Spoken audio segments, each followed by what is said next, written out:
Hi guys welcome back to girls expert. இந்த வீடியோவில் நம்ம பார்த்தீங்கன்னா ஒரு சூப்பரான அப்டேட்டை பற்றி தான் ஷேர் பண்ண போகிறோம். 1 2 இல்லை, மொத்தம் 4 சேனல் பார்த்தீங்கன்னா சூப்பர் அப்டேட். பட் சேம் ஒன்று தான் 4 அப்படின்னு சொல்லிட்டு பார்க்கும்போது ஒரு சூப்பரான அப்டேட். அதாவது சீரியல் எப்படி வாட்ச் பண்ணுறோமோ அதை விட சீரீஸை வந்து நம்ம வாட்ச் பண்ணுவோம். ஸோ அதுக்கு ஆப்போசிட்டாக வந்து reality show.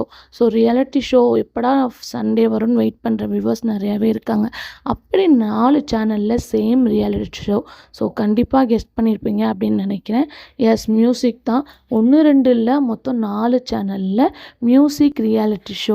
So already Vijay TV, Zee தமிழில் மியூசிக் காம்படிஷன் நடந்துகிட்ருக்கு. இப்போ நியூவாக சன் டிவியில் அப்கமிங் ஸ்டார்ட் பண்ண போகிறாங்க. நியூவாக வரப்போகிற சோனி அதுலேயும் வந்து மியூசிக்கை பற்றின ஒரு ரியாலிட்டி ஷோ வரப்போகுது. மொத்தம் 4 சேனலில் மியூசிக் காம்படிஷனாக வேறு லெவல் வந்து ரெஸ்பான்ஸ் கிடைக்க போகுது. ஸோ மியூசிக்கு நிறையா பாடுவாங்க. கிட்ஸாக இருக்கட்டும், மியூசிக்கில் வந்து நிறையா காம்படிஷன் இருக்கும். கிட்ஸ் பாடுவாங்க, டீனேஜ் பீப்புள்ஸ் பாடுவாங்க. ஸோ அதே மாதிரி 4 சேனலில் இனிமேல் என்டர்டெயின்மெண்ட் சூப்பராக வரப்போகுது அப்படின்னு தான் நான் நினைக்கிறேன். ஸோ நீங்கள் வாட்ச் பண்ணுற ரியாலிட்டி ஷோவில் உங்களுக்கு பிடிச்ச ரியாலிட்டி ஷோ எது அப்படின்றத கமெண்டில் ஷேர் பண்ணுங்கள்.